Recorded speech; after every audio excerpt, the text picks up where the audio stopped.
కొంచెం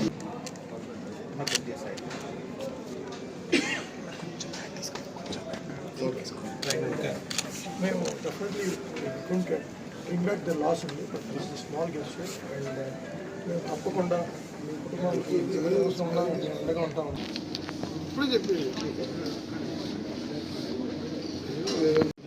very unfortunate incident జరిగిన రోజు నుంచి నాకు చాలా బాధగా ఉంది అండ్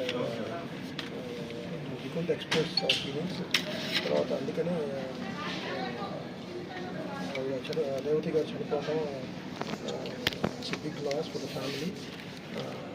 అండ్ బాబుని చూడటానికి వచ్చా and is recovering, but doctors are doing their best for recovery and we want to support the family. So సహాయంగా చెక్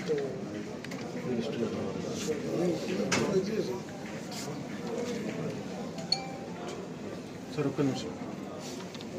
ఇక్కడ పోదు సినీ ఇండస్ట్రీ మద్రాస్ కంటే ఎక్కువ ఫెసిలిటీ ఉన్న స్టేటు ఇండియాలో. రామోజీ ఫిలిం సిటీ లాంటి ప్రపంచ స్థాయి సినిమాలు, హాలీవుడ్ సినిమాలు వచ్చి ఇక్కడ షూటింగ్ చేస్తుంటే నువ్వు తరలిపోతున్నాయని అడుగుతుంటే ఇవన్నీ మీరు సోషల్ మీడియా అందుకనే చెప్తున్నాను. అందుకనే ఇవన్నీ రాజకీయాల కోసం ప్రతిదీ రాజకీయం మాట. ఇంత పెద్ద ఇన్సిడెంట్ జరిగి నాకే ఇవాళ నాకు నా కుటుంబంలో ఒక సభ్యురాలు పోయినంతగా బాధపడుతున్నాను నేను. ఎందుకంటే ఈ చూసిన తర్వాత ఆ కుటుంబం పరిస్థితి చూసి. అందుకని మీరు దయచేసి ఇండస్ట్రీ, చిత్ర ఇండస్ట్రీ కాదు, ఐటీ కాదు, ఏ కానీ ఈరోజు ఇంకా స్పోర్ట్స్ స్కిల్ యూనివర్సిటీస్ కానీ హైదరాబాద్ వరల్డ్లో మేము పోటీ పడుతున్నాం. ఇలా చెప్పాలంటే అన్ని రంగాలలో కూడా ఫార్మాలో 30% అమెరికా ఎక్స్పోర్ట్ ఫ్రమ్ తెలంగాణ. అలాంటిది డిజిటల్ లింక్ రోడ్డు తీసుకొచ్చి వరల్డ్ మ్యాప్లో ఉంచాలి అని మైక్రోసాఫ్ట్ అమెరికా తర్వాత వాళ్ళు సెకండ్ క్యాపిటల్స్ అని సెకండ్ హెడ్ ఆఫీసులు హైదరాబాద్లో పెట్టుకుంటున్నారు.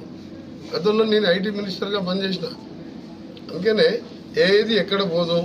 దయచేసి మీడియా వాళ్ళు కూడా ఈ స్టాఫ్ని ఇక్కడ పెట్టి మీరు కూడా అబ్బాయి బులెటిన్ ఇవ్వండి, అబ్బాయి కోలుకోవాలని మీరు ప్రే చేయండి. That's all. అంతే తప్ప అల్లు అర్జున్ ఇండివిజువల్ పేరు తీసుకోకండి. ఎవరు కావాలని చేయరు. ట్విట్టర్లో పెట్టాను. చాలా తప్పుడు చర్యలు ఇవి. అందరికీ రిక్వెస్ట్ చేస్తున్నా, ఇది ఎవరు చేస్తున్నో ఎవరు చేపిస్తున్నో ఇవన్నీ చట్టం తన పని తాను చేసుకుంటుందని ఎవరి మీదకి ఎవరికి దాడి చేసే అవసరం పోకూడదని రిక్వెస్ట్ చేస్తున్నా. మీకు జేఏసీల పేరు మీద మీకు చేతులు జోడించి మీకు రిక్వెస్ట్ చేస్తున్నా. ఇది మంచి సాంప్రదాయం కాదు. ప్రజాస్వామ్యంలో హింసకు తావు లేదు.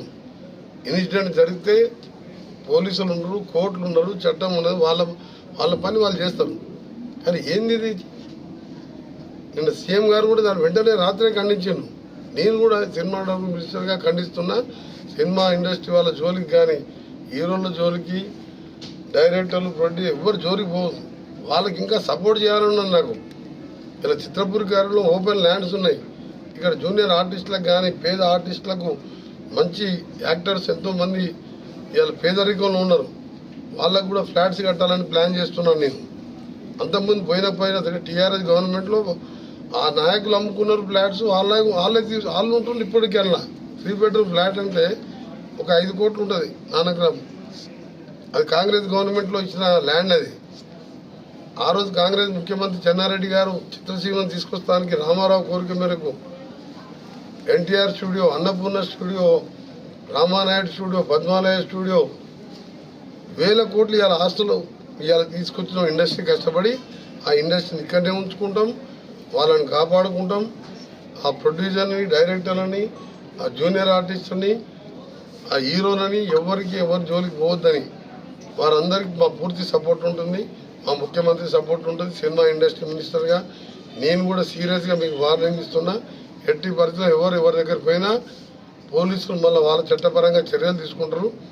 దయచేసి మీరు దాని జోలికి వెళ్ళకండి.